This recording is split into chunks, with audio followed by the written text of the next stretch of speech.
तो बहुत स्वागत आप सभी का एक बार फिर से खंडवा डिफेंस फैक्ट पर। आज के इस वीडियो में हम लोग बात करने जा रहे हैं चाइना और जापान के संदर्भ में, लेकिन यहाँ पर भारत के पॉइंट को महत्वपूर्णता के साथ दर्शाने की आवश्यकता है। तो चलिए डिस्कस करते हैं क्या खबर निकल कर आई है। आप बस इसी तरह की वीडियोस के लिए चैनल को सब्सक्राइब जरूर कर दीजिएगा और अगर RTI का इस्तेमाल करते हैं तो वहां पर खंडवा वाला जरूर सर्च कीजिएगा या फिर लिंक भी आपको डिस्क्रिप्शन में मिल जाएगी। तो देखिए, जापान दुनिया का एकमात्र ऐसा देश है जिसके ऊपर न्यूक्लियर वेपन से अटैक किया गया। अमेरिका द्वारा जापान के हिरोशिमा और नागासाकी के ऊपर न्यूक्लियर वेपन से अटैक किया गया। भारी तबाही हुई और जापान को बाध्य कर दिया सरेंडर करने के लिए। अब देखिए, इस घटना के बाद अगर कोई और देश होता तो संभवतः वो इस तरह से प्लानिंग करता कि अपने आप को इतना और ताकतवर बनाया जाए कि दोबारा कोई भी इस तरह का अटैक करने से पहले 100 बार सोचे, क्योंकि परिणाम फिर उस देश को भी भुगतने पड़ेंगे। इसके लिए जरूरी ये होता कि जापान द्वारा भी न्यूक्लियर वेपन्स तैयार किए जाते, लेकिन जापान ने उल्टी नीति अपनाई और जापान ने इस बात का प्रण लिया कि बहुत ही शांतिपूर्वक तरीके से रहा जाएगा आने वाले समय में, और न्यूक्लियर वेपन्स जैसी कोई भी चीज जापान कभी भी डेवलप नहीं करेगा।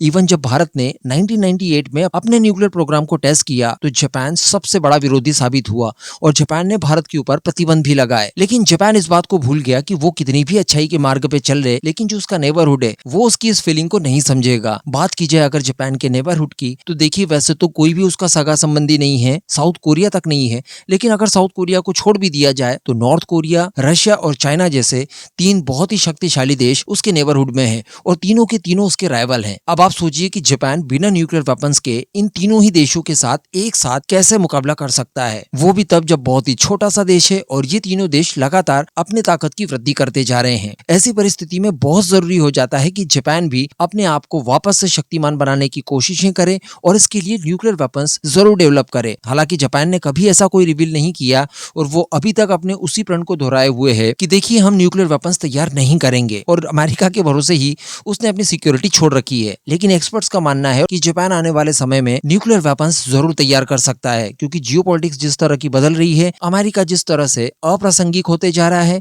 उसके ऊपर और लंबे समय तक भरोसा करना अपने देश की सुरक्षा के लिए ये सही नहीं होगा। लेकिन अब बताया ये जा रहा है कि चाइना को भी इस बात का एहसास हो गया है कि जापान आने वाले समय में न्यूक्लियर वेपन्स डेवलप कर सकता है, और अगर जापान चाहे तो उसके लिए कोई बड़ी बात नहीं है। बहुत ही आसानी से कम समय में वो अपने लिए सोफिस्टिकेटेड वेपन्स तैयार कर सकता है। अब इसी को लेकर आप साउथ चाइना मॉर्निंग पोस्ट का ये आर्टिकल पढ़ सकते हैं। यहाँ पर बताया गया है कि चाइना के जो न्यूक्लियर एक्सपर्ट्स हैं वो ये कह रहे हैं कि देखिए जापान कम से कम 3 सालों के अंदर अपने न्यूक्लियर वेपन्स तैयार कर सकता है, और आप समझ सकते हैं कि अगर जापान ने ऐसा कर दिया, भारत की नीति उसने अपना ली और न्यूक्लियर वेपन्स तैयार कर लिए, तो फिर चाइना के डोमिनेंस का क्या होगा। इसके अलावा रिपोर्ट में हेनरी किसिंजर का भी उल्लेख किया गया है, जिन्होंने अपनी मृत्यु से ठीक पहले इस बात की भविष्यवाणी की थी कि जापान अंततः न्यूक्लियर वेपन्स को हासिल करने की ओर आगे बढ़ेगा। 2023 की बात है जब इकोनॉमिक पोस्ट को एक इंटरव्यू के दौरान किसिंजर द्वारा इस बात की चेतावनी दी गई थी कि अगले 5 सालों में जापान इस ओर अग्रसर हो सकता है, और उन 5 सालों की अगर बात की जाए तो वो वर्ष 2028 का समय है। तो अब चाइना के विशेषज्ञों का यही मानना है कि देखिए